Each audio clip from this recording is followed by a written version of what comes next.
महाराजांचे शिष्य निळोबाराय होते.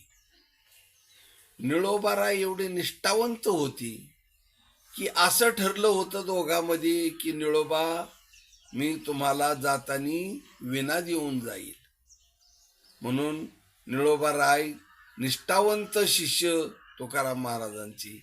आणि अचानक एक दिवस असा आला, काळा निघाला घातला म्हणा का तो महाराज वैकुंठाला गेले निळोबारायाला न सांगता.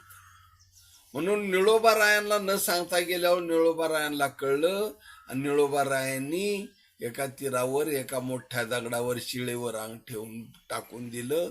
आणि आता मला जगायचं नाही म्हणून असा निष्ठावंत तुकाराम म्हणून भजन सुरू केलं. देवाला शेवटी हे झालं की एवढे दिवस झाले, आज 14-15 दिवस झाले निळोबारायांनी काही खाल्लं नाही पिल्लं नाही, एक सारखे तुकाराम म्हणतायत. म्हणून देव स्वतः गेले म्हणले निळोबा उठ मी आलोय. निळोबाराय म्हणले तुम्ही कोण? म्हणले मी देव.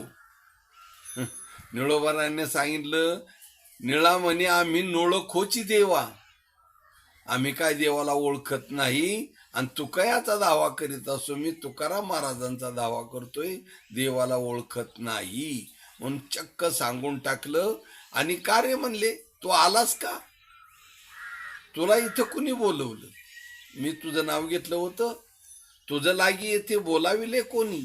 आणि पाचारीला वाचून आला शिका? तुला हाक न मारता आलास, तुला मी काय ओळखत नाही, मी महाराजांचा दावा करतोय. एवढे निष्ठावंत निळोबाराय.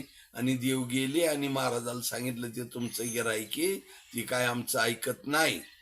म्हणून तुकाराम महाराजांना यावं लागलं आणि निळोबारायांना विना दिला.